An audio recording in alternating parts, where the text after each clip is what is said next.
to start off with, could we get your date and place of birth?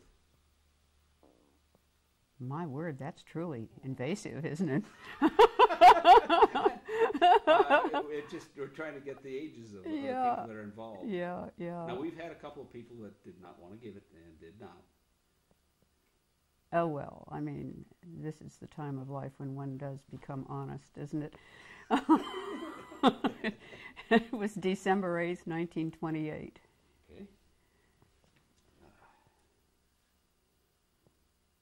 Now, for what it's worth, Mouse's is 1920, so, yeah. Really? Yes. Mm-hmm. Okay. Where did you grow up? Oh, I didn't tell you it was Cincinnati. You asked me when and where, and I forgot. Well, Cincinnati. I grew up in Cincinnati. You grew up in Cincinnati? Yeah. How would you classify the area that you grew up? Was it urban, rural? Suburban. Suburban, Mm-hmm. okay. And in your childhood, in your formative years, what were your main adult influences? Who were your main adult influences? Up through when? Up through, let's say, getting into high school or junior high school in there. Oh, I suppose my parents. Okay.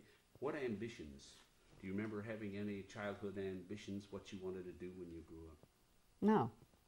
Not during childhood at all. Nothing during childhood? Not that I can remember. No. Okay.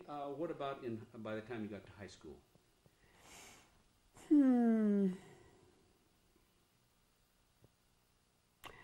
I guess in the latter part of high school years, I was thinking of the helping professions in general. I'm not well, I got steered into psychology actually sort of by accident. I was asked if I would be interested in becoming a staff member of the psychology department at the local state mental hospital. How old were you? That was, I don't know how old I was. Good heavens. What grade were you in? I think I was a senior. Now, wait a minute. That's high school. High school. Yes, that's right. Well, that's interesting. I don't think That's we right. had anyone who Because they had assistants. You see, they had student assistants. Now, later on, I think maybe I wasn't paid during that early time because later, 1949, when I was an undergraduate, then I had my first paid position out there. But you already experienced working in the wards. Well, no. No, not, well, yes and no. I mean, the head of the psychology department was a friend of my family's, and she was very interested. This was Doris Twitchell Allen. I'm sure you've not come across this name from anybody in behavior analysis because her persuasion was quite different. She devised a projective test, and that's certainly not something you find among behavior analysts. But she was interested in developing young people, in getting them to come into the field, and so she had her tentacles out for anybody who had some smarts and seemed to be interested in getting some exposure, if you will. And so one acted kind of like an assistant and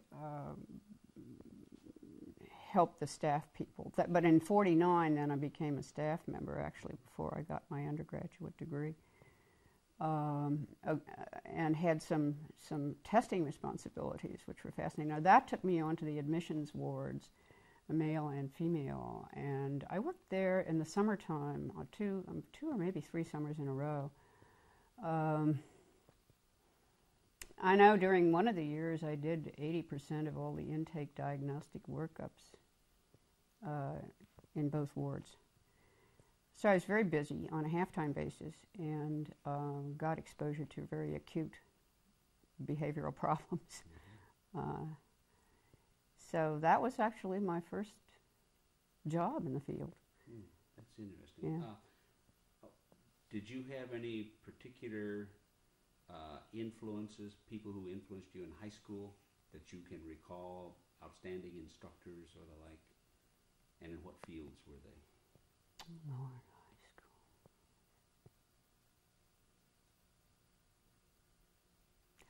high school. High school includes prep school, doesn't it? Yeah, Isn't that funny? Because it's difficult for me to think about it because I went to 3 different places. Maybe 4, was it?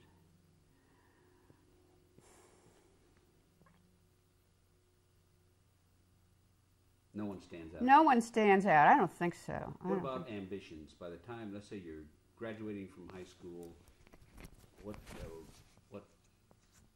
were your ambitions as you were graduating from high school? Oh, I didn't really think too much about that. I mean, I was, it's called go to college. Okay. What was your first major in college? Psychology. That was your major all the way through? Yeah. Any minors? Sociology. Okay.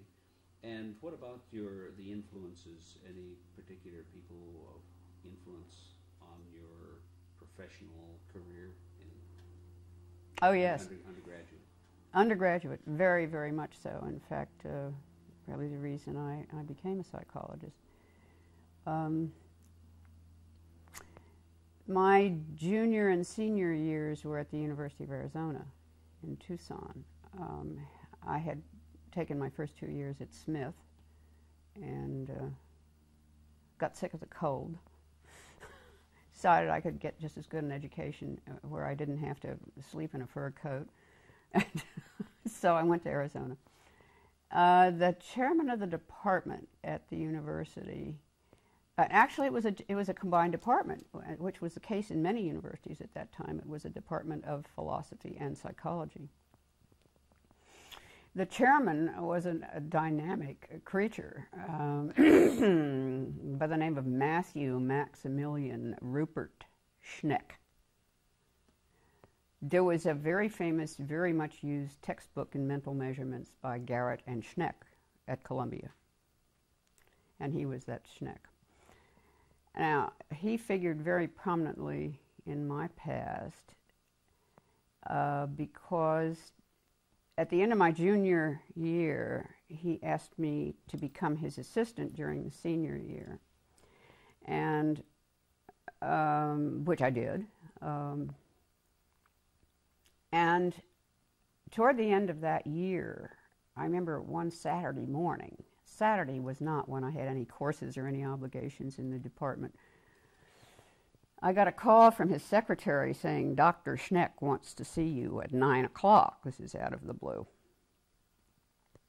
So I trudged over there, and it was very fascinating. This guy's office had a sort of dais in one corner, and his desk was on this raised dais.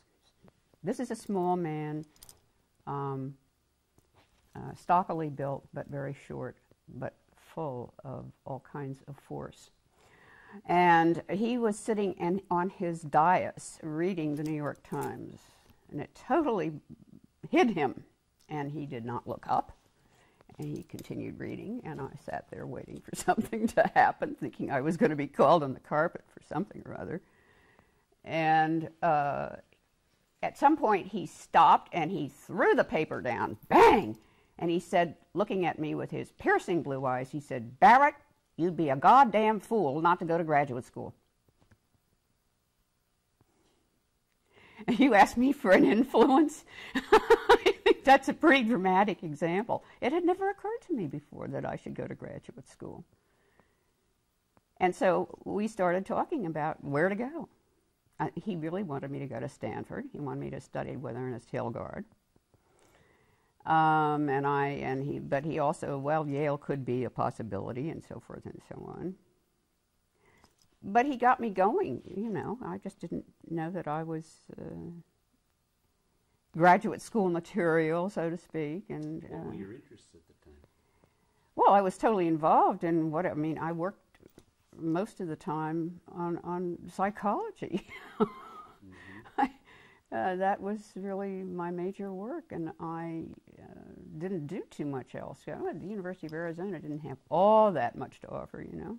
Beautiful scenery, and I spent a lot of time out in it, but that was pretty intense. So you received your undergraduate degree from Arizona? Yes. Mm-hmm. Okay, what year? 1950. Okay, and from there you went where? Well, interesting you should ask. Instead of going to Stanford, which is where I was headed, I went to the University of Kentucky, which seems to be a decided departure from what were then considered first-rate universities. And that was because there was some domestic problem in my family, and I decided that since my brother was away in the war, that it would be a good idea for me to remain close to Cincinnati. During the summer after I got my undergraduate degree, I was taking summer courses at the University of Cincinnati.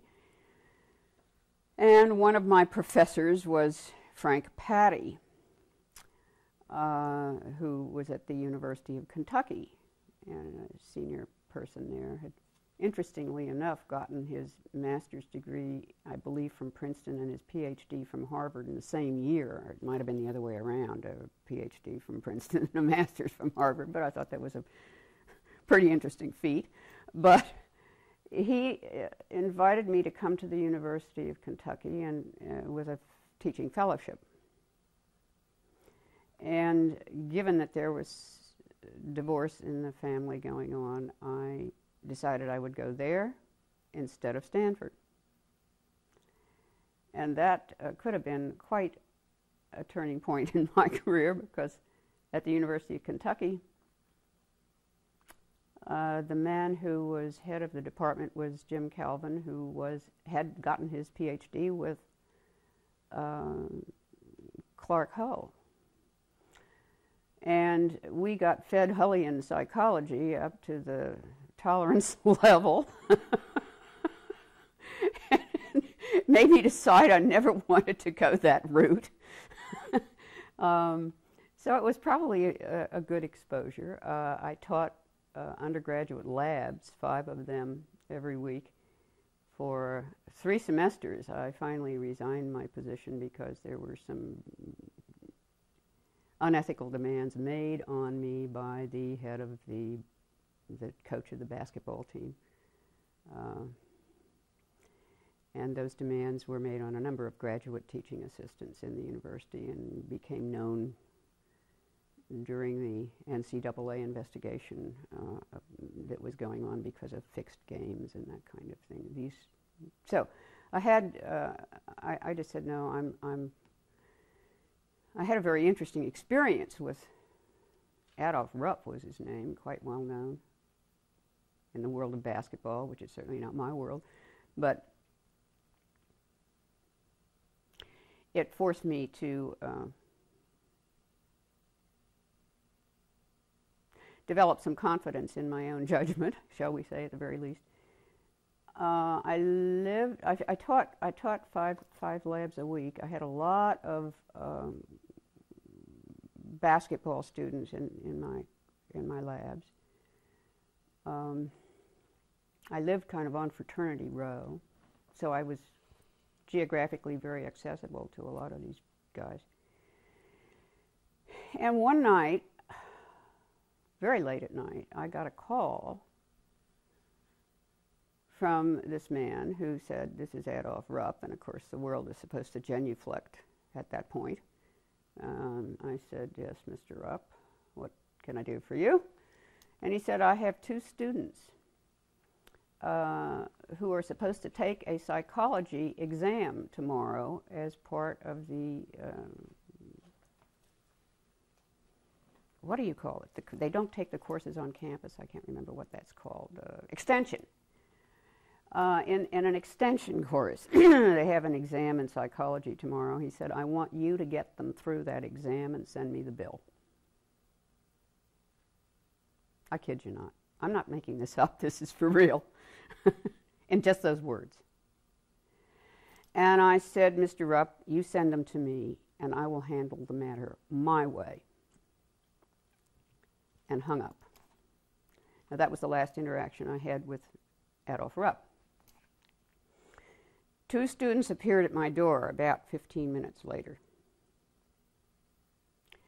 And they were All-American basketball players, Bobby Watson and Skippy Whitaker, and they were very well known in those days. And I welcomed them in, and we sat and talked a little bit about what they were doing. And turns out these guys are taking 7 courses, and they were on the road most of the time playing basketball. And they're scared to death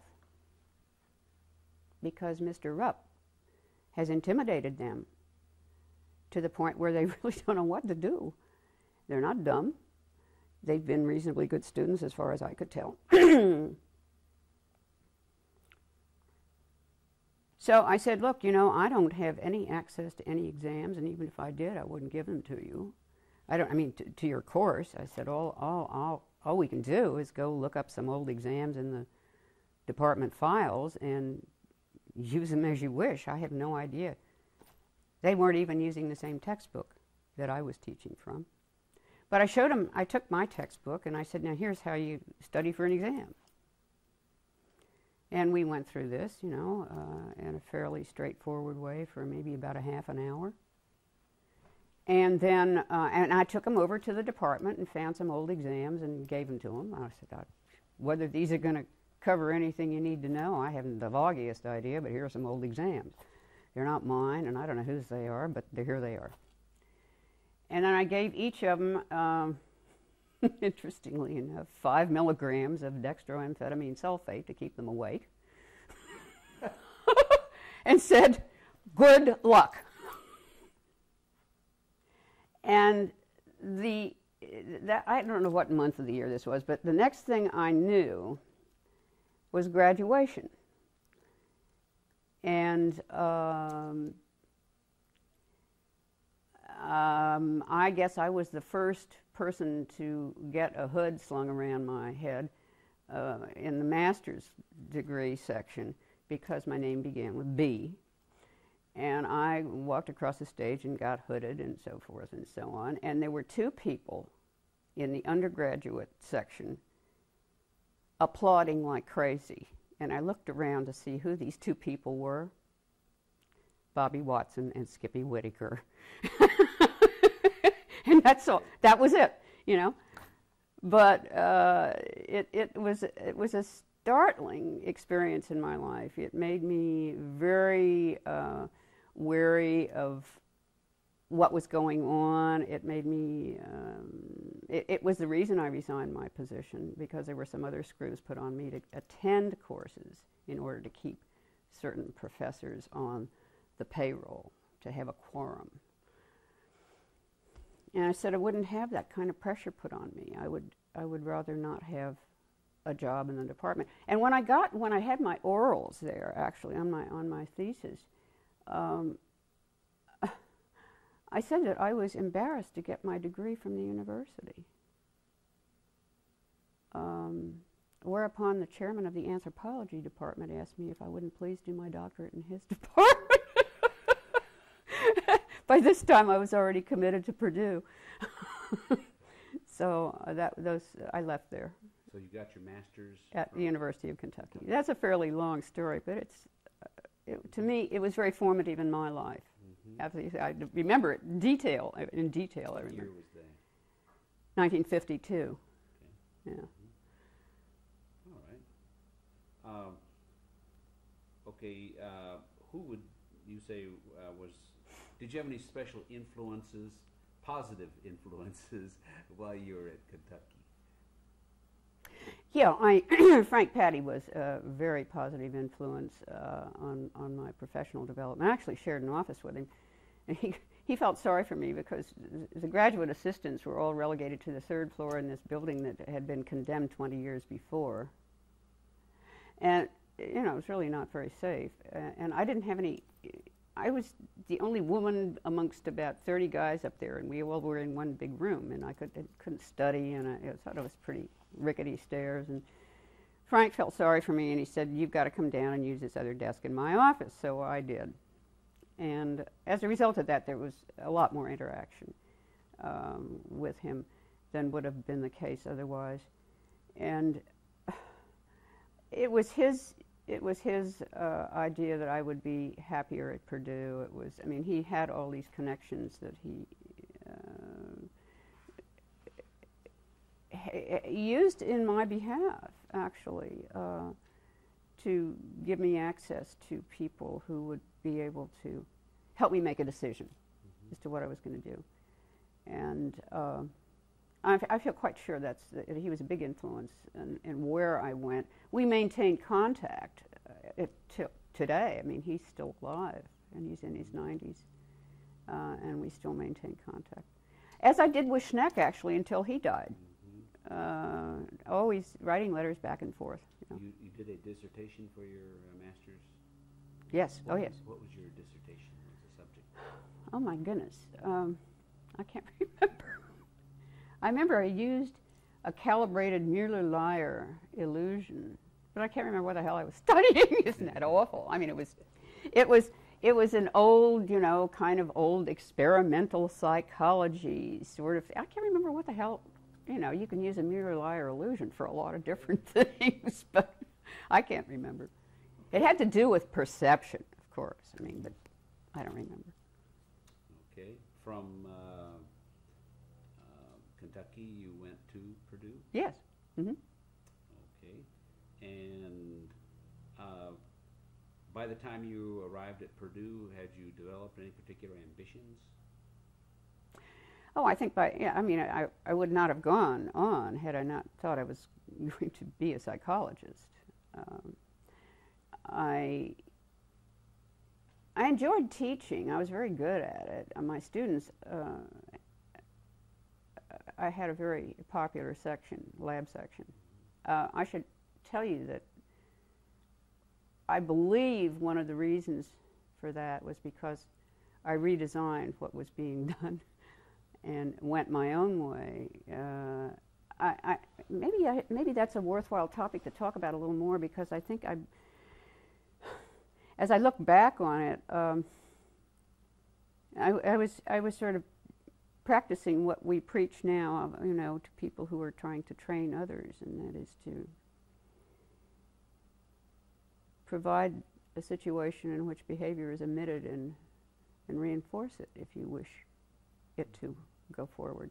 I did that actually with my students at the University of Kentucky, and that influenced the rest of my career, actually, in the sense that in retrospect it made me ready for many years later encountering Charlie Furster, which I'll come to.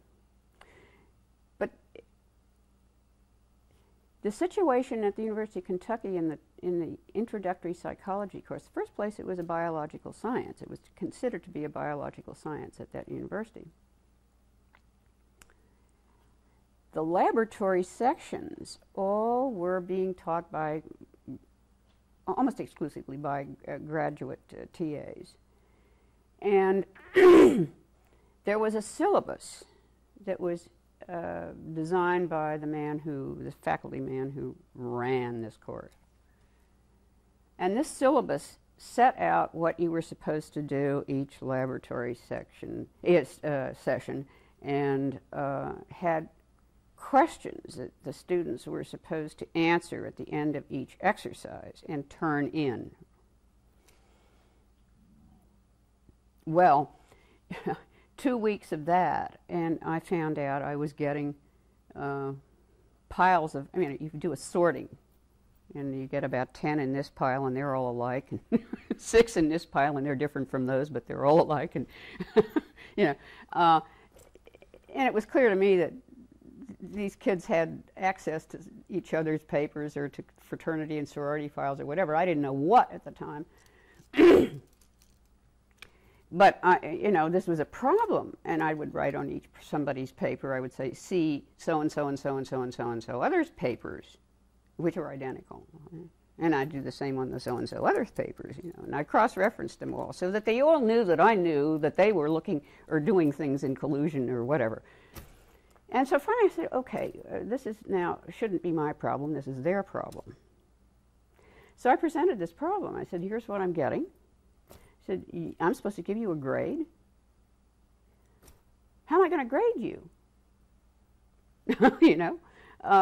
You want me to fail you all when you're all wrong? Or how are we going to do this? And so I got suggestions, and I wrote them down on the blackboard. And I had them vote, each section vote on their own suggestions. And it turned out that the suggestions were very similar from section to section, with the first suggestion, the top-rated suggestion being to have a quiz every single lab session at the end of each lab session, and to have alternate forms of the quiz. And that was what they voted to do.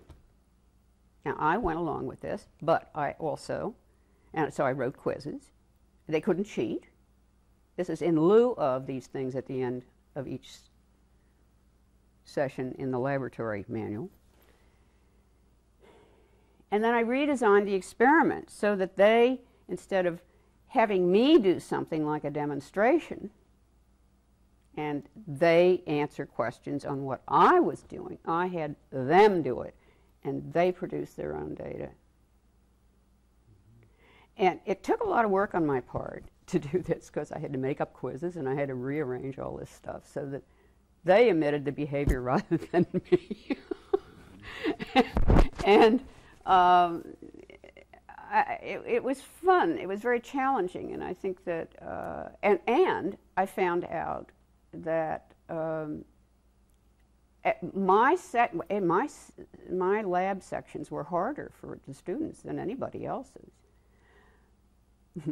But I had more people standing in line to get into them than anybody else did. Isn't that wonderful? I mean, talk about reinforcement from your students, and already, the student knows best. I mean, I was ready, even then, but anyhow, so that had an enormous effect on me. Then, and I had no guidance to ask. Nobody told me to do that. That was all of my own inventing, and I didn't know.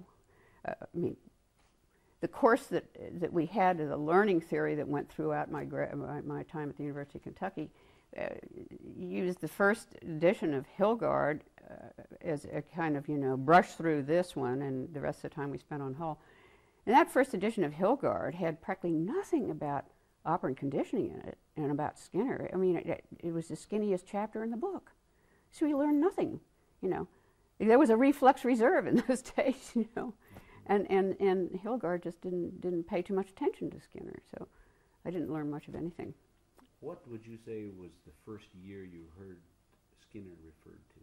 Gee, that's I don't remember. Lord's sake, I was probably at Purdue, but I don't know. I mean, I didn't really have a heavy-duty brush with Skinnerian ways of doing things until Charlie Furster came to the psychiatry department. But in terms of your studies, what courses, even in Kentucky or elsewhere, where would you say that you first read about operant conditioning? Oh, God, I don't know, some introductory text. It was probably in Norman Munn's introductory text, which I used. But about what year was it? Well, that was in University of Kentucky, 1950 through 52. Okay. But it just didn't seem to be given much emphasis. So you're now at Purdue, and you're teaching assistant, I guess, there. No.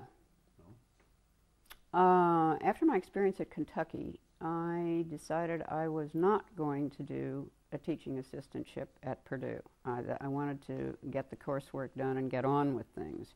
See, it took me 2 years to get a master's degree. at Kentucky because I was so occupied with the teaching of the lab sections and the other duties thereunto, you know.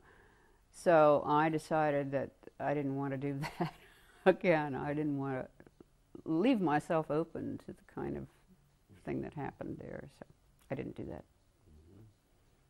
And how long did you stay at Purdue? Well, I did concentrated coursework for 2 years, and then began working on the faculty of the medical school in Indianapolis, Indiana University, and commuting back and forth, taking a couple of courses in the evenings or on Saturdays or whatever.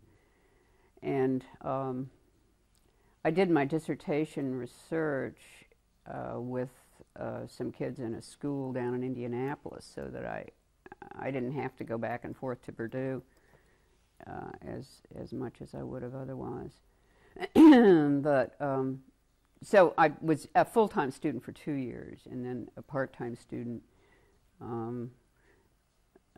Delayed getting my degree actually until '57 because in the meantime I got married to a graduate student at Indiana University in Bloomington, one of Jim Dinsmore's students, and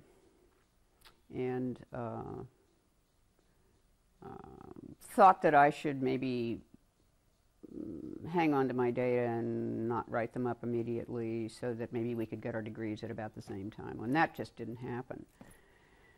So but I had delayed getting the degree. Got a divorce before the degree. Oh. Who was your doctoral professor?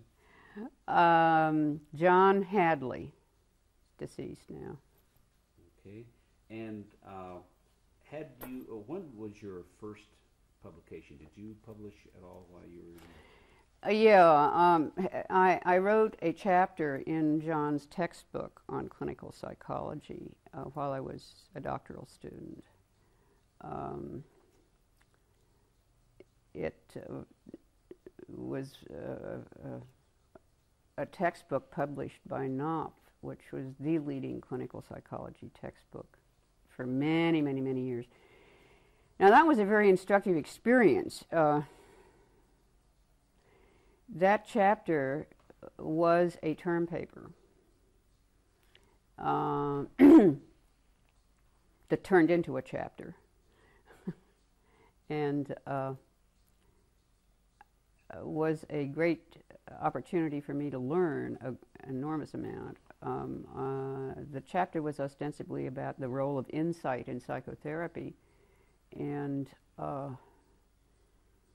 I did so much reading research in this area that I finally wrote the chapter around the notion that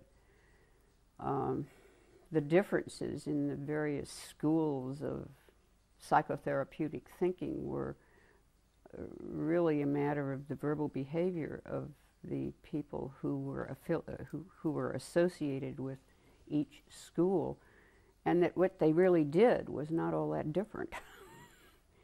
But the way they talked about it was considerably different. And this was a rather revolutionary way of looking at the role of insight in psychotherapy. And it turned out that the chapter that I wrote was really, I was told by many people in succeeding years, was one of the major reasons that the book was used. It was the longest chapter in the book, and one that I spent a lot of research on, so there was a lot of reinforcement there, an awful lot. Mm-hmm. Any other papers while you were in that? While I was still a graduate student? Mm-hmm. Well, I can't remember, you know, I should look at my CV. I can't remember the dates of publication. They're probably, isn't that funny? They're probably, I was doing some research on a team at the Institute of Psychiatric Research. I think some of that research, well, I'm sure some of it was done before I got my degree. I can't remember just when it was published, but working with Marvin Zuckerman, who's now quite well known in the world of arousal theory and so forth and so on. Totally different. But working with him, I was working in the Institute for Psychiatric Research at that time, and that's when Charlie Furster came to the Indiana University Medical School in '57, which was the same year I got my degree. Mm-hmm. What was your dissertation on your PhD? Again, it was a perceptual thing. I can't... Embedded figures, and oh Lord, you know. I used Steichen's book, The Family of Man, and had a wonderful time cutting up photographs, but I can't remember what the hell all this was about. Who would you say was the greatest influence on you during your graduate career at Purdue? Oh, I think John Hadley was, no question about it, yeah. Okay, and by the time you graduated, you received your PhD, had you developed any concrete ambitions? Again, anything in particular that you wanted to strike out and do? Well, yeah, in a sense, yeah. I remember, now it took me 5 years in between the time I started at Purdue and the time I finally got a degree. And all that time I was on the 54 through 60. I was on the faculty of the medical school.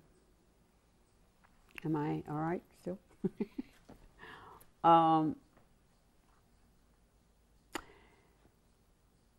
During that time, see, I became rather rapidly the chief psychologist in a clinic, a children's psychiatric clinic, the only one that served the entire state of Indiana. In that position, and also was teaching courses and training residents in psychiatry and pediatrics. But in that capacity, I was vulnerable to what turned out to be some rather formative forces. Because during that era, the state of Indiana, and that in that instance the Department of Public Instruction was called, was in the process of trying to set up special classes for kids who couldn't keep up in the regular schools.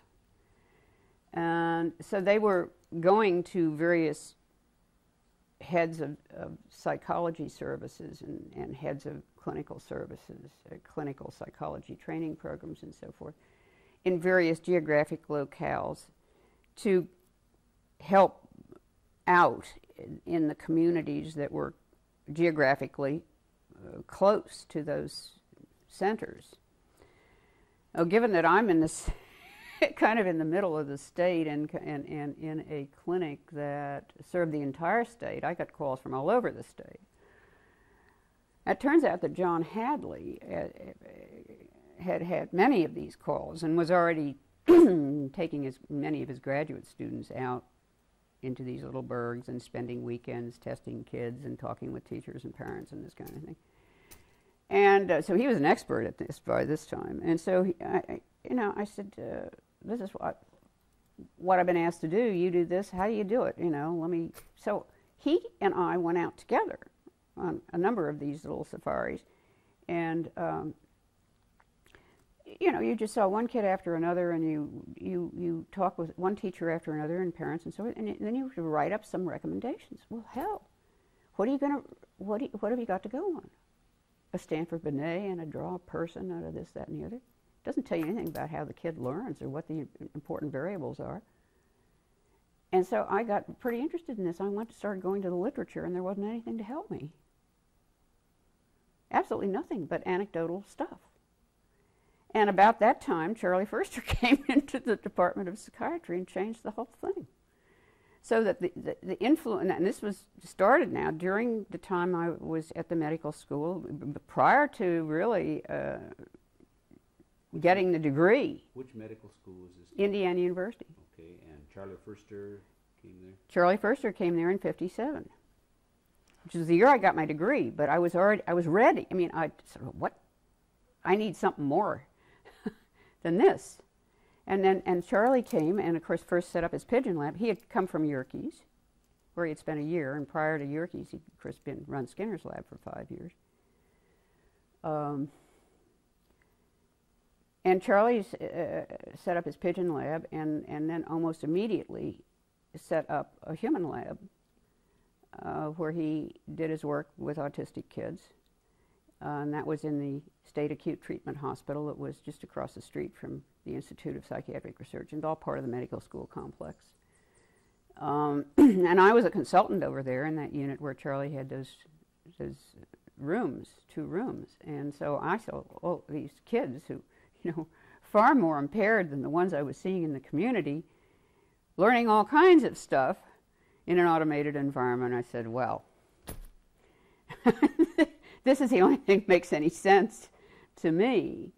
And Charlie really opened his files. He just welcomed me into the situation. And I, again, now that's Charlie, you know. I emitted the behavior, and he reinforced immediately. And that's where the conversion began. So, and that all happened, you know, just, did I already have my degree by the time that began? I just can't, I don't know. But it was all in the same year. Would you consider yourself now to be a behaviorist? Definitely.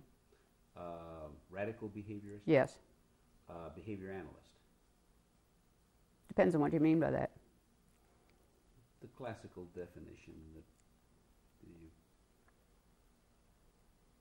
See, there are a lot of people calling themselves behavior analysts that don't know what behavior is. So I don't... All right. When do you feel you became a behaviorist? Can you pick a year? Yeah, probably 1957. Okay. But I can say that's when I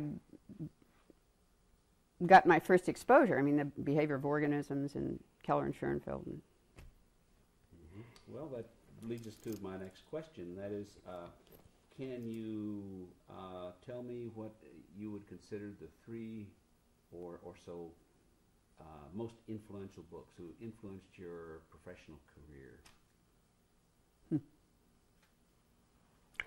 Claude Bernard's Introduction to the Study of Experimental Medicine.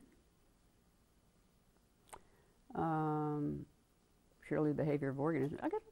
I really, you know, I got into Keller and Schoenfeld before I got into the behavior of organisms, I think.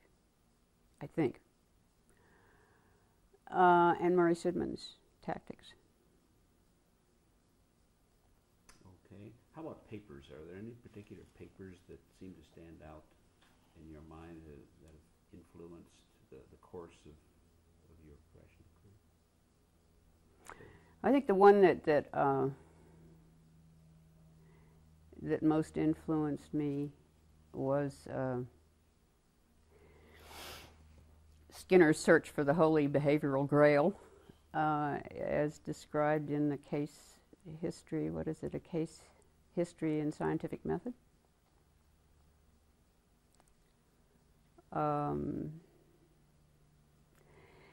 As a matter of fact, that's kind of that. It is such a pivotal paper because and I think that if people were really brought up to understand what's in that paper, we wouldn't have the confusion about what behavior analysis is all about that we have today. And we would not have the confusion among the putative behavior analysts between a unit of behavior and a unit of measurement. You've just received your degree, and now you're striking out to do whatever you're going to do. What was your first? Where did you go after you received your degree? Oh, I stayed right where I was. Mm-hmm. Medical school. Yeah, well, I was a chief psychologist in a children's outpatient and consultation services for the Department of Psychiatry, and I was also involved in research with Zuckerman at the Institute for Psychiatric Research. So I didn't see any reason to move. There was some pressure on me to move from other places that were looking for somebody that had my skills. And I didn't go. Well, actually, one of them was University of Kansas. I didn't go because there weren't any laboratory facilities close by. If I went to Kansas, I'd have to learn to fly an airplane and use what was Seymour Rosenberg's vacated laboratory at Parsons. And I decided I didn't really need to fly an airplane to find a lab. But what was the first paper that you published after you received your PhD? That's what I don't remember. I really don't. Remember I'd have to. I really don't. No, Okay. and because I was involved with this team of team of researchers that. Okay. Here is kind of an open-ended question, and that has to do with other projects that you have been involved in the course of your career. What projects, let's say the three most important projects that stand out in your oh my projects or research, areas of research that you, let's say, would care most to talk about? Three of them? 1, 2, 3, I mean, 5? what are we talking about? What my work was? Or? Yes, yes. Well, the laboratory was... So what were you investigating at the time? What, in your clinical work, what were you investigating? Oh, before I became a behaviorist? No, after you became a behaviorist. Well, the first experiment was again, nature was awfully kind to me in many respects. Shortly after I arrived at Lindsley's laboratory, we haven't even got to how I got there yet, but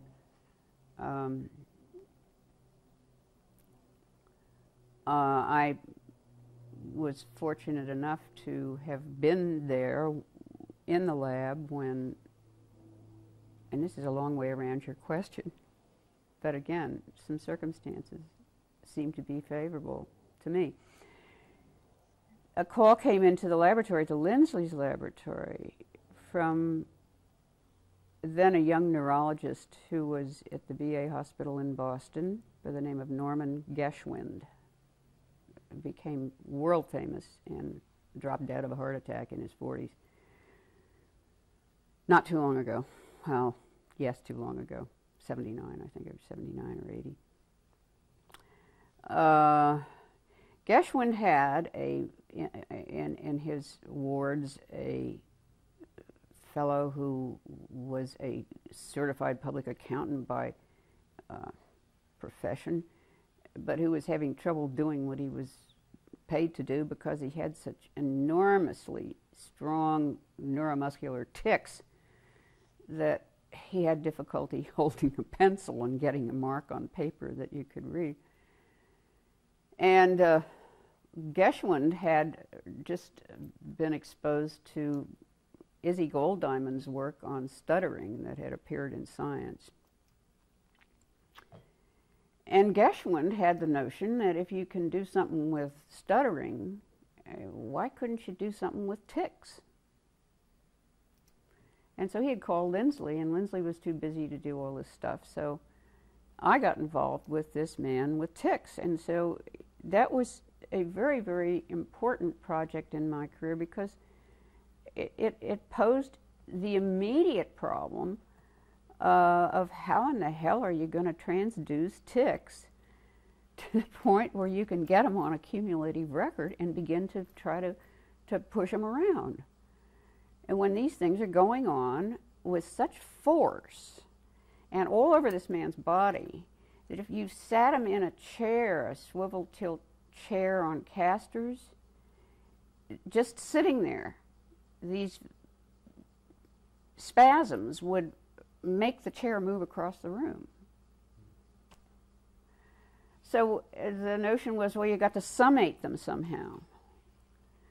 And so you end up attaching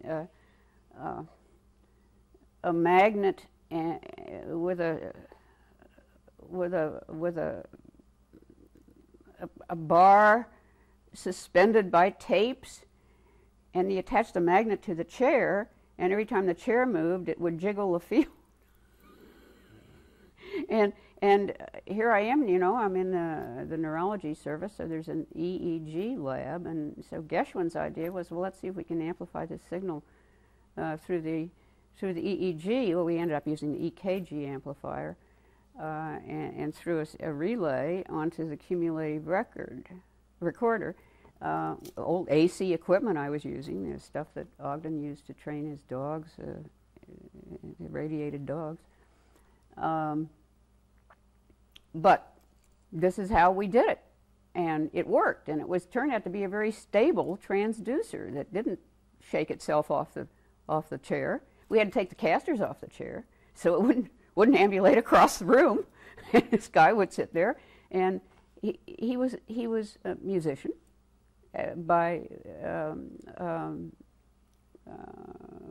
avocation. He played a saxophone, loved jazz music. That was his real love. And he could play this jazz music, he told us. When he played his saxophone, he didn't tick. We thought, oh, well. So this guy ran down to the VA hospital library and grabbed himself some tapes, and I brought out a tape recorder, and we hooked up all this stuff.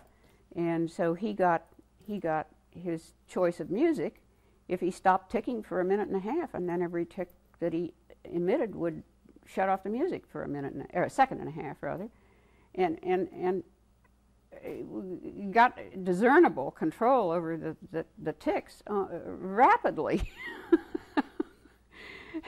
and ran some controls and so forth and so on. And this guy said he never had such relief from ticks without his saxophone in his hand.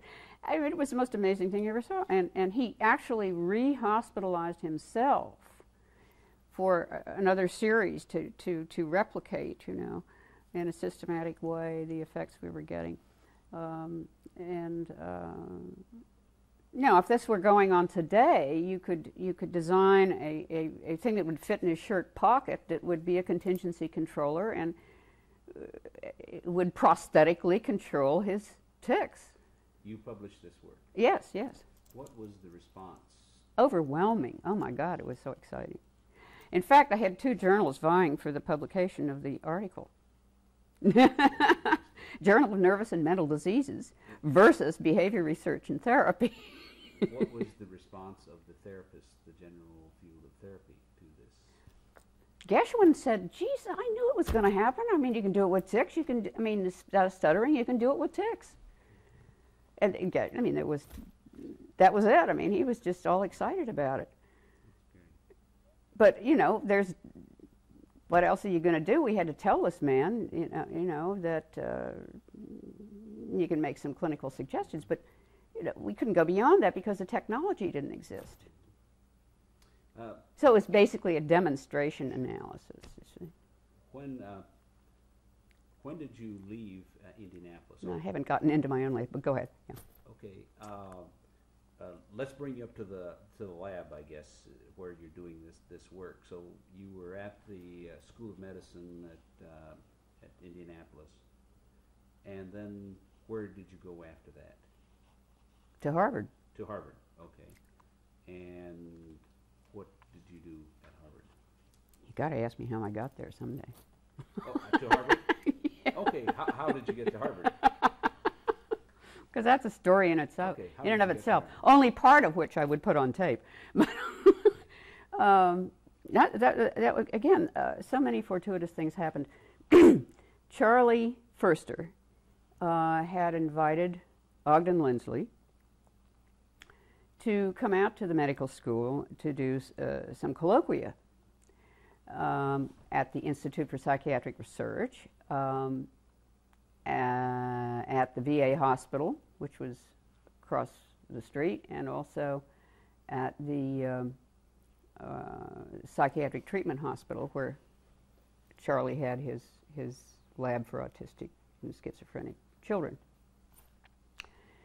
And there was to be a party to introduce Ogden to a lot of people. And I was invited, and that was going to be at Charlie and Marilyn Foerster's house. Well, it was in the middle of the winter, and Charlie, just before this, had to be at IBR in Silver Spring, Maryland, and got stranded there in a snowstorm, and called his wife and said he wouldn't be able to make the party. And suggested very strongly, if not demanded, I'm not sure of that, that Marilyn get me to spend the night at their house because he didn't want Marilyn in the same house with Ogden when he wasn't going to be there.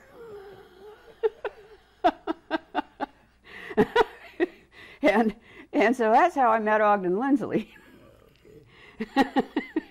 And spent the better part of 3 days talking, as no doubt you can figure out that Og is capable of doing, with no sleep. And in the process of this,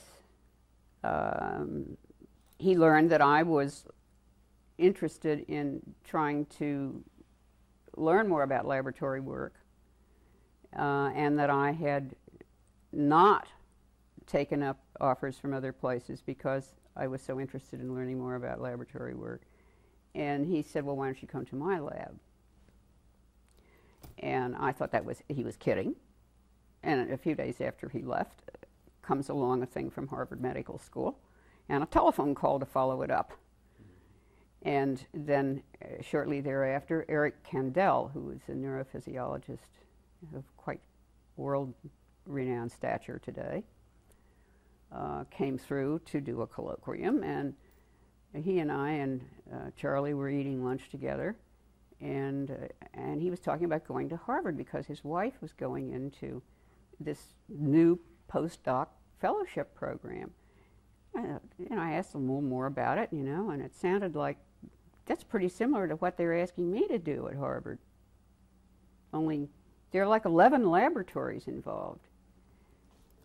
And you have your choice of which one you're going to work in, or you don't even have to choose one. You could choose more than one. And you have 2 years. And Eric Kandel said, if you've got that kind of an offer, you should take it now because you won't be able to afford to do it after a while. Take it while you can, And I did. I did. I thought that was very good advice. So he and Denise moved, of course, up to the Boston area, and Denise, his wife, is a sociologist, was working with Dan Levinson, who just died recently, who had his own thing going down at Mass Mental Health Center. And I went to Og's lab and had my ties with Skinner's lab through that. What year was this? 1960. Mm-hmm. Okay. Do you remember what the nature of the work was when you arrived? What projects did you work on when you got to the laboratory at Harvard? Is there anything that stands out in your mind? Oh, well, yeah, there was a lot going on. What I got involved with, mainly because the apparatus was not in much use. Ogden had tried he had run a bunch of psychotic patients with this apparatus, and wasn't getting anything like what he was hoping to get. He got very restricted patterns, and the apparatus was set up to functionally analyze a number of different response classes simultaneously. And the psychotic patients that he ran appeared to be able to cope with a fairly simple operant, but for complicated operant behavior, they weren't up to it. So this apparatus was sitting there not being used. I thought, well, that's pretty interesting. Fernald School is right across the street. And, you know, I really came here because I got interested in trying to find out more about retarded behavior. So why don't I try to get some retarded people running on that apparatus and see if we can flesh out this picture that seemed to be so limited on the basis of what the psychotic patients did. So I went that route and found that the retarded people, as distinct from the crazies, fleshed out the cells in what the apparatus was designed to measure and analyze, so that we got a much broader spectrum of behavior from them than we did from the chronic psychotic backward folks. And that was really the apparatus I developed, which I broadened. I put a lot more contingencies into it and studied more complicated behavior with my own version of it in my own lab. Was a very rich source of information of all sorts. As I look back at it now, I think of it more as my lab had an enormous number of contingencies available in various rooms and under various conditions. Trying to use the operant to give us information that we couldn't get any other way about this population, as well as a few normals. You had to run a few normals just for controls. But there was no way to get these people either testable in the clinical sense or they were not testable. And most of my subject population ran the gamut, everything from short of crib cases, which I was about to get into, and never did, but from crib cases all the way up to folks who today would never be considered retarded. So I got that whole spectrum and looked how it sifted itself out as a result of daily opportunities to respond in a totally automated environment that was differentially reinforcing of certain patterns of behavior. And what that information could give us in contrast to what other information could give us, and what we could predict about these folks on the basis of it, what we could predict about their behavior in a classroom, which I eventually set up. So I had something, some less controlled environment in which we could look at the same people under somewhat less controlled circumstances, not automated, but scripted lesson plans and that kind of thing, a la Ziggy Engelman, and see if we, what were the patterns we found there, and how did they look in comparison with the same individuals' patterns in the laboratory. And the sources of information were so rich that one could write books about it, which, oh Lord, I was in the process of doing when the consent decree that was signed by the state finally got around to renovating the building that my lab was in, and pushed me out of the lab in 1981. At a time when I was about to I was writing, I had lots of units already in first draft form for a monograph that was going to cover this long period of research that I did. The units are downstairs, the data files are all downstairs, all the cumulative records are downstairs, and there's over 38,000 hours of multi-operant human behavior downstairs. Mm-hmm. A lot of data. Mm. Ogden has the same thing. I mean, he has, I don't know whether he has quite that much, but... Could we digress for just a couple of minutes and talk about the relationship, or you're working with Ogden Lindsley? It must have been a very exciting experience.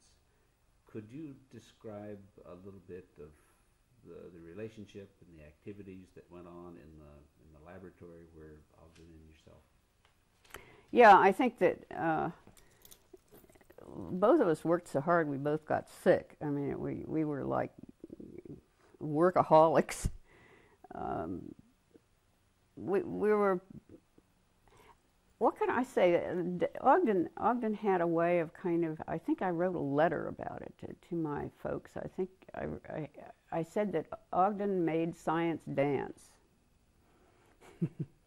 Because he had a wonderful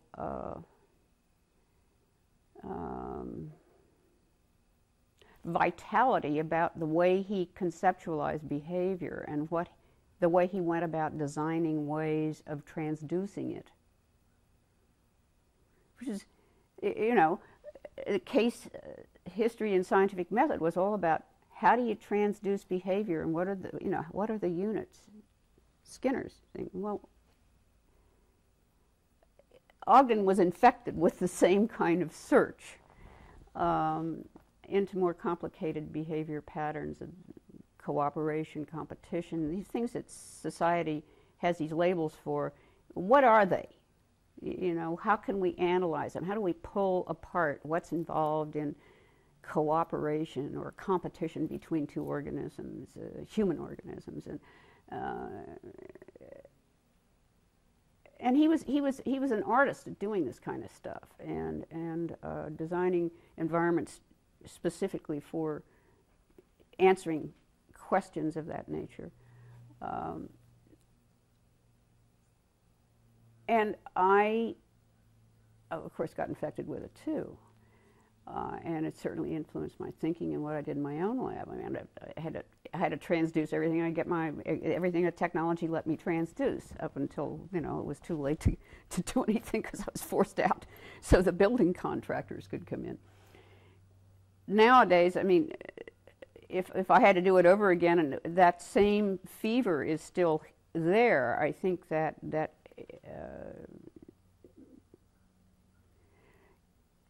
once you can transduce a bit of behavior so that it's coming out on a record that you can see, a behavior record that's online. I mean, actually, Andy Littell and I were talking about this last night when I gave him 2 of my cumulative recorders. And we're talking about how distant people have become from behavior that in graduate schools. They don't have any auditory, visual contact with a record of behavior. All they have is a computer summary, you know.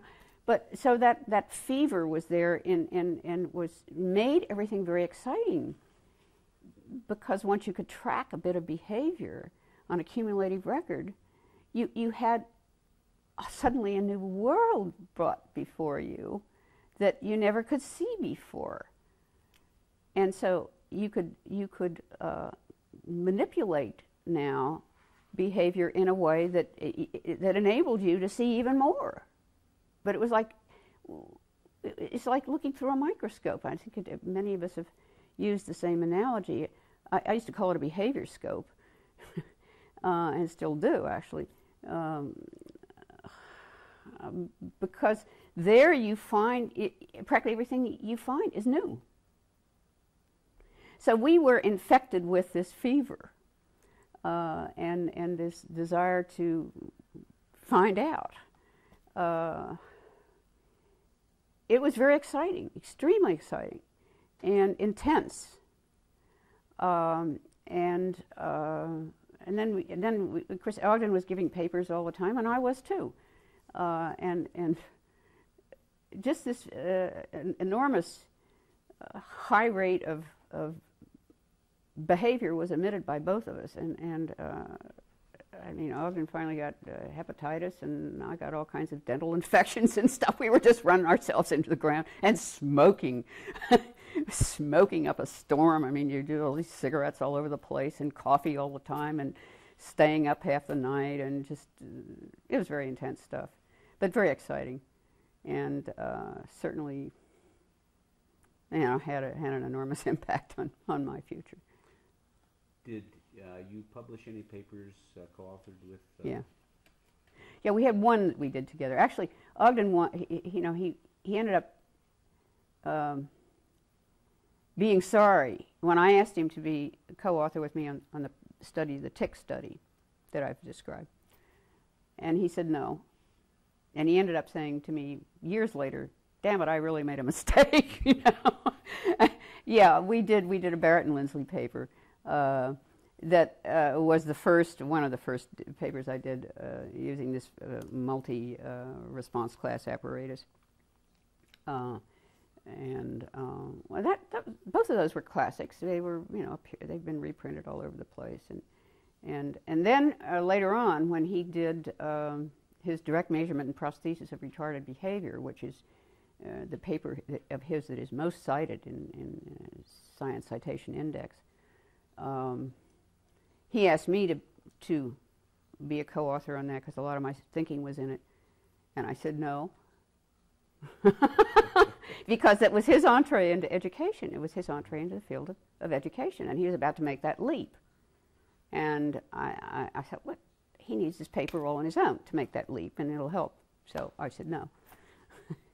But that was also a paper that was, but I contributed to it, so I can't say that it, I mean, we worked together on those notions of prosthesis and retarded behavior and some of the ways one goes about building a prosthetic environment. And my laboratory was called the Behavior Prosthesis Laboratory as a result of that collaboration. Of what professional accomplishment are you most proud? I suppose in some respects,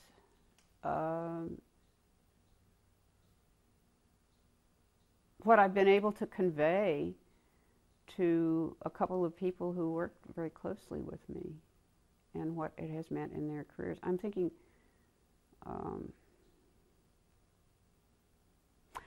of Carl Binder and Kent Johnson.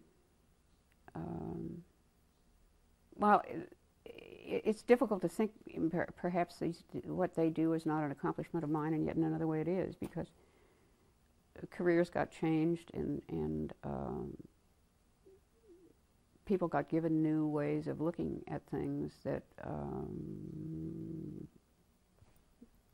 changed their careers.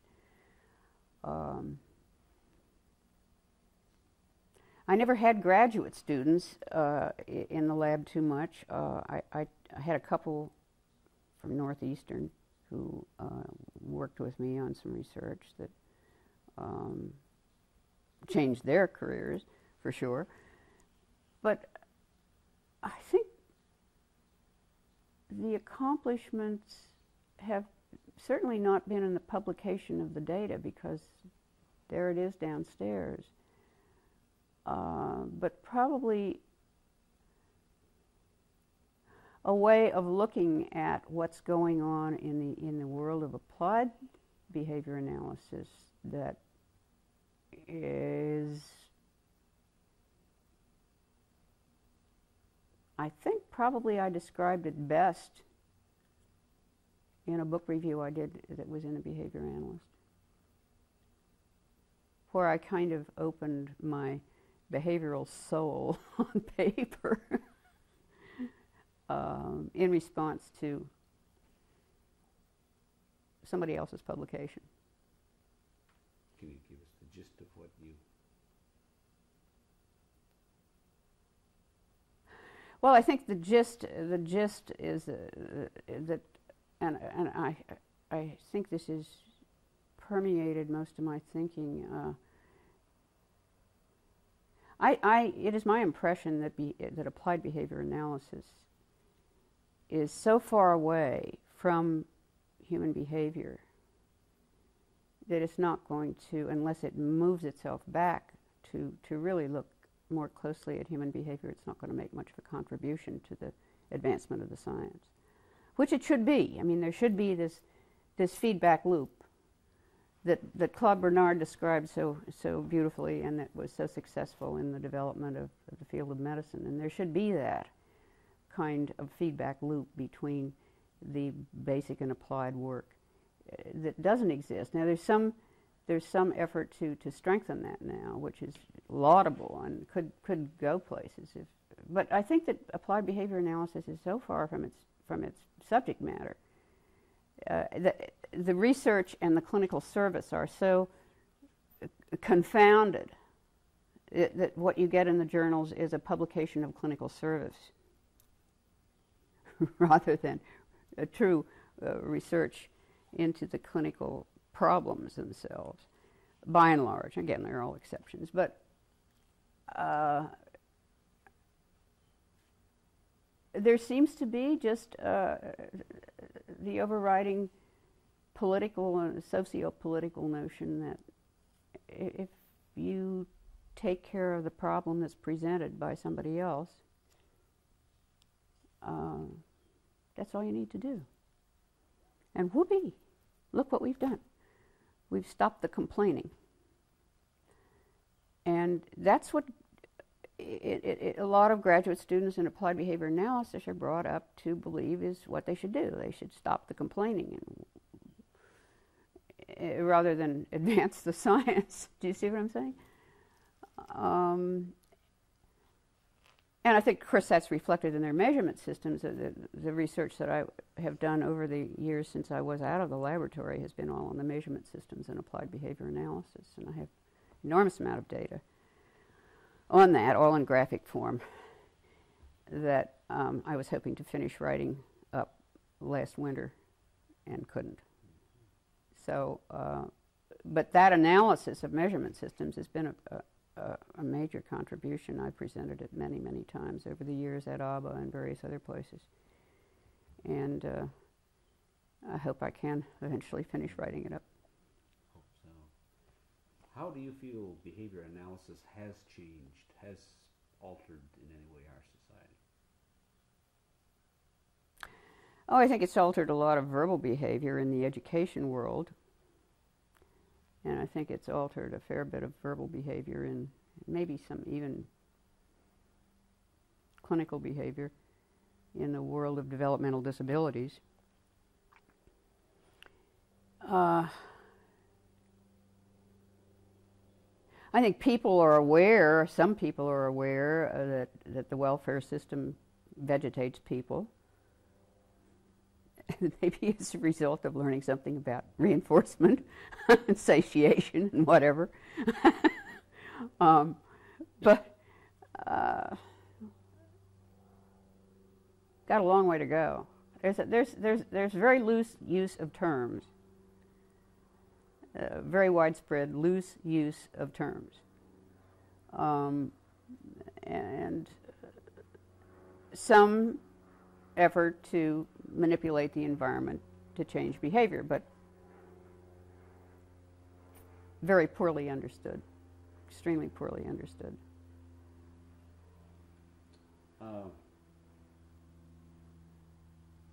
So I'm not beating, you know, I feel that applied behavior analysis beat its chest back in the late 60s and for quite a long time.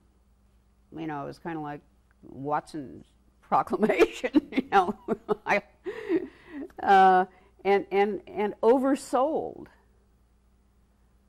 what could be done, and oversold the basic information that was available at the time. So people were out there flying by the seat of their pants and saying they were going to cure mental retardation and they were going to do, you know, cure psychosis and all this. And did a hell of a lot of damage. Set the field back by not making very clear that we do functionally define what the hell we're talking about. It's not just words, it's effects. And the word and the effect are synonymous. You don't separate them. And because once you separate them, things are going to fail. And there was not that notion of functional definition was not part of the chest beating. See? Are you optimistic about the future of behavior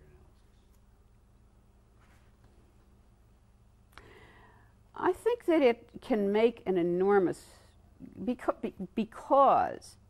the behavior analytic methodology that does track behavior over time with standard units of measurement and standard units of behavior, because that reveals so much, and because it can be done in consort with a lot of other disciplinary endeavors that look at behavior over time. Thinking primarily in the world of biology and so forth. I think it can make enormous contributions to our understanding of behavior, both within the epidermis and without.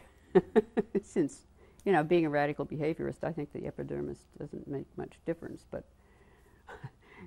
because every aspect of the behaving organism is part of the same system. And I think it can, if those kinds of collaborative relationships are developed and exploited. Yeah, I think it could have a very, very exciting future that has nothing to do with professional psychology, but everything to do with the understanding of behavior as a biological phenomenon. And I think that as it pursues that route, it could have a very, if it pursues that route with any intensity, it could have an enormous impact. I think that it would have a much more rapid impact there than in the socio-political world, because what are we doing? I mean, we've got thousands of Cubans coming in every single day, and nobody knows what the hell's going on with how we're going to cope with this, that, or the other, and it's a survival system out there that would be awfully difficult to make a chink in very fast. I mean, that kind of development takes an awful long time, but I think that some of the other developments could happen much faster, certainly given current technology. Where do you think the field of behavior analysis is going to be in the next 10 to 20 years? What will behavior analysts be doing 10 years from now? It depends on what they on what their skills are. The good behavior analyst. I won't let you get off the hook that easy. I would hope that they would be building some of these bridges that I just referred to with other disciplines that are respectful of what one can find out through continuous measurement. I don't know what they're going to be doing in the world of the applied. The applied world that I have been seeing most closely is putting on Band-Aids, designing behavioral Band-Aids for a living. And I suppose it will probably be designing behavioral Band-Aids 10 years from now. They're not too much different from the behavioral Band-Aids that have been used for the past 20. You know, because the systemic problems haven't been looked at. So I don't see that the Band-Aid producers are going to be changing very much. The basic science, I think, will move forward much faster and could, in some little pockets, have quite an impact on the applied world, but I think that's going to be very slow. It's going to be probably dependent on a few individuals who can kind of become hybridized or whatever to and are secure enough in their own notions of what they're doing, so that they're not going to be deserting one camp to develop another or something like that, but that they can work in consort with others. So I don't know. I mean, I think it has a good future, but I just hope that the world problems don't get to be so severe and the survival problems so severe that there isn't much chance for it. That would be the biggest worry. Has there been any obstacles to your professional career because of the fact you're a woman? I have not experienced that in any concerted way. I think there was once a problem with a grant application that I was told by the members of the study section was probably because I was a female. But that's only one, you know, I mean, for all these years. I see, when I grew up in the field and in my early graduate training before I became a behaviorist, my mentors were, Doris Twitchell Allen got me into the field. That was the only female who had any influence on me whatsoever. I mean, when I was an undergraduate or high school or whatever it was, way back then. And the rest have all been males.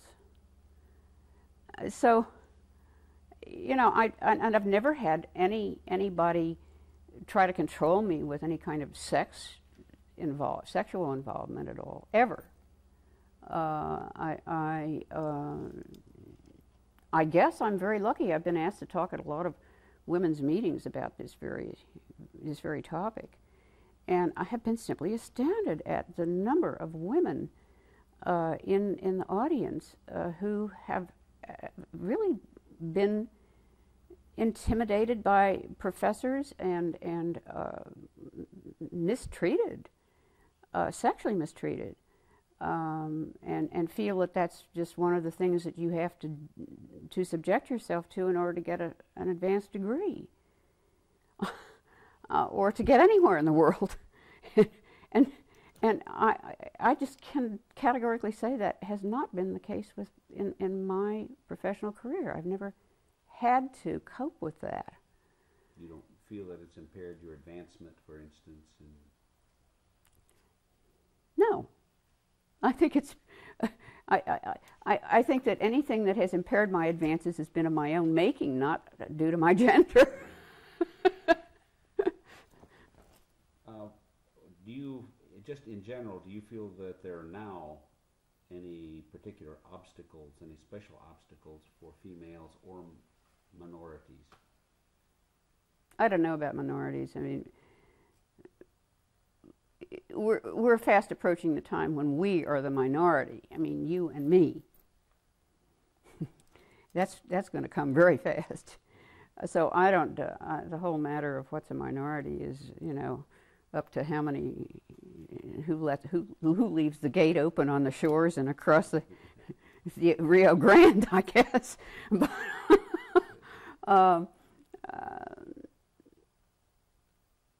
tell me, what's the question again? Well, do you feel that there are any particular obstacles, either institutionalized or otherwise, against women and minorities? I mean, I think women are their own worst enemies. I really do. I think that women have more of an opportunity now than they ever had. What can I say? That if they just forget that they're female and go ahead and do the thing they want to do. I mean, people have said to me, "My God, how did you ever? Your lab looks like the inside of a jet cockpit." You know, I mean, how do you? Who made that for you? I said, I made it, you know. Well, there's some kind of stereotype that you shouldn't have this because you are of the wrong gender? I was going to say something else. I really do think that there are more chances now than ever before, and I just think that women are people, so are men. We're all people, and if we do away with some of the gender stereotyping, we can really move forward together. If If you had the opportunity to relive your life, would you do anything different professionally? Yeah, I think I would. I think I probably would have gone into biology instead of psychology. And that would have changed all sorts of things. Mm-hmm. Is psychology a science? It depends on how you define it. I don't feel that it is, simply because it seems to be unable to conceptualize behavior in such a way that one can fashion units of behavior that are measurable. I really don't think it is very much of a science, no. You think it's possible then to have a psychology without science? Without experimental science. Oh yeah, it's been going on for a long time. I think that it's calling itself, it's got their new terms that come in for the same old stuff. We're particularly interested in if there's any particular avenues of research that you feel strongly about. I do. Yeah, there is. What appears to be a resurgence of interest in human operant behavior. It's mainly around stimulus equivalence, of course, and a paradigm that goes along with that, the trials and controlled operant paradigm. But I'd like to think that the resurgent interest in human operant goes beyond stimulus equivalence per se, and goes beyond the necessity of having a human lab because you can't meet the standards for an animal lab. It's another possible explanation of the resurgence. But I'd like to see some work done to develop the methodology and pursue the identification and analysis of temporally and spatially extended human behavior units. I think that there's been a lot of conceptual work in this domain.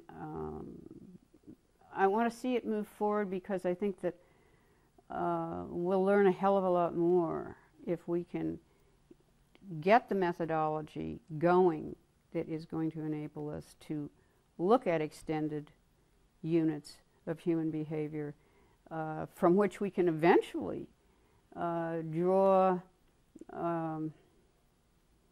principles that can be used to deal better with human behavior problems. Could you give some examples of these units of human behavior? Well, since one of the areas that seems to get so much publicity in the applied world is self-injurious behavior, for example. And this is, of course, an area where the topography of the behavior seems to be the only thing that people look at, well, though in more recent years they've been trying to look at some functions.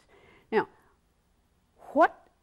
the actual impact on the head or whatever is being counted or what may be something that is not understandable in its complexity and its entirety if you look only at proximal contingencies to define the unit.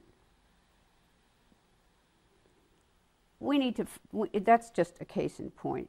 We really don't know that much about a lot of human behavior, but this is one that gets a lot of publicity that one can refer to as an example. How does it develop? Where does it come from in the beginning? Can we make it happen and take it away?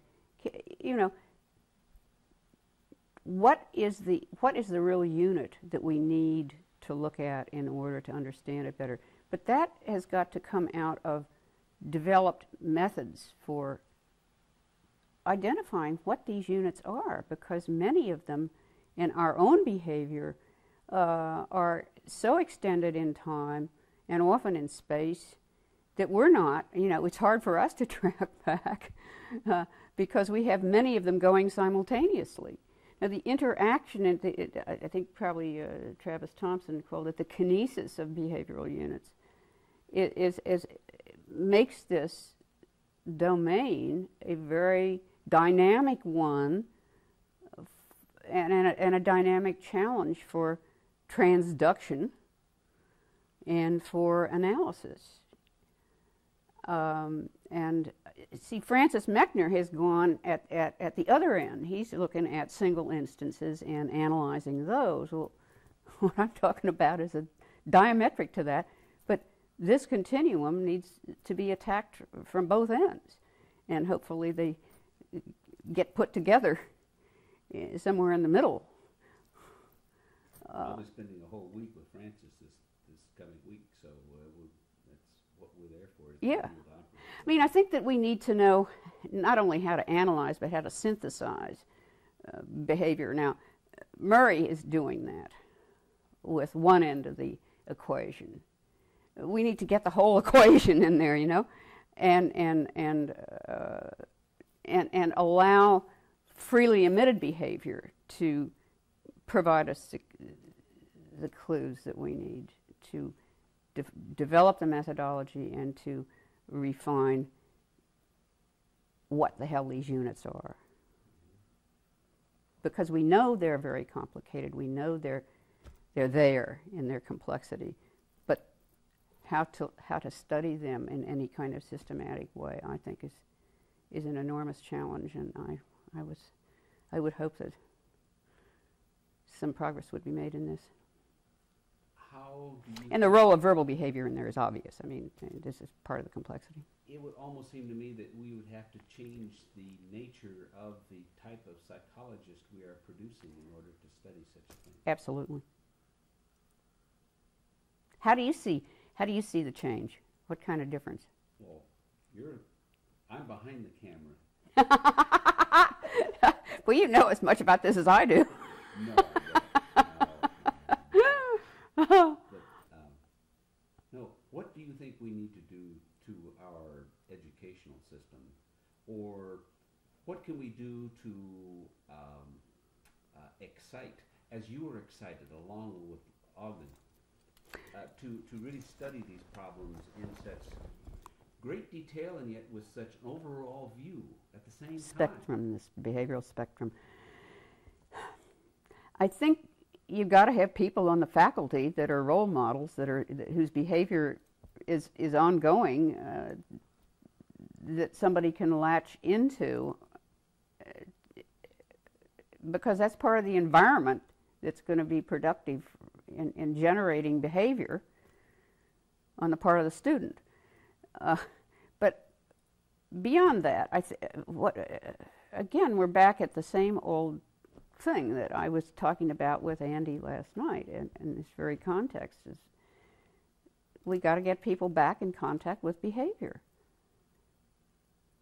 Not just talk about it, but look at it coming out and manipulate it.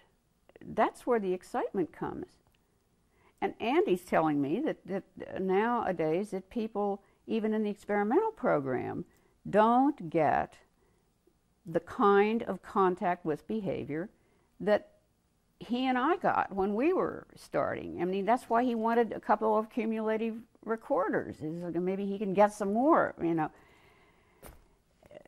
There are a lot of people that really, not a lot, but some people that have certainly expressed their thoughts to me on this topic who really believe that you can't feel behavior without some kind of a decent record of it, ongoing, online, not a computer summary. And that computer summary produces a distance from the behavior that isn't there if you have a record of it happening online. What's distressing is there are people who feel that you can learn about behavior. That's the distressing part. Oh, yeah. Oh, yeah. And very few people who have ever worked directly with humans or directly with animals would ever say that. That's right. That's right. But those that haven't are very quick to say that it can be done. And whether it's dealing with computer models of for animal experimentation with drugs, or computer models for experimentation with human or animal behavior, it's the people who have never done it who feel that it can be done and should be done. Isn't that a shame that the computer is making that distance instead of bringing people closer to it? Yeah, except for those people who have had the experience and used the computer as just another valuable tool for manipulating the data, for allowing you to see the data that has already been gathered by this close contact that you're talking about. Because if you would have had a computer, if Ogden would have had a computer to analyze the data 30 years ago, think of how much more quickly your research would have gone. Oh my God, yes. You know, and there was a time when I interviewed some people with the notion of getting them on board to get all my data into a computer database. I mean, it's all there. It's all down in the data. A card exists with numbers on it for every damn session that was run in my laboratory, down in my basement. And I figured it would have taken somebody at least 2 years to do this. That was in the days of key punching. Remember that? Well, you know, sure, a lot of things would have gone a lot faster. But I don't think that one should substitute a distance-creating vehicle. I mean, if you're going to supplement with it, fine, but don't use it as a substitute. The same things, you know, are going to happen if the computer in education isn't used properly. We're going to have toys and instead of computer-assisted instruction. I mean, the program is what matters in that case, and not the glitz. While the glitz maybe draws students to peck around on the keys, it's not going to accomplish what it could. You know, if the program were a decent one. And Lord knows we've seen enough educational programming on you know, on computers that is just terrible. If kids learn in spite of it. I don't know. I think that if you let the computer amplify rather than create a distance between the investigator and the behaving organism, then it can work in the favor, in your favor. Interesting. At Morningside, they only have 4 computers. Only 4. Now they're busy, but they're used for specific purposes, either as reinforcement for other activities or as a direct aid. Yeah. This will be used as a direct aid. Fine, and we know what kind of progress is being made there, so that nobody in that outfit is deluded. You won't have a bank of 100, one for every student, and they spend their whole day in front of a keyboard. No. It's crazy. They're all going to have carpal tunnel syndromes prematurely.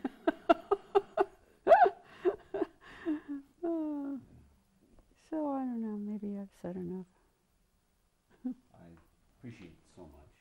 Well, I hope it's useful.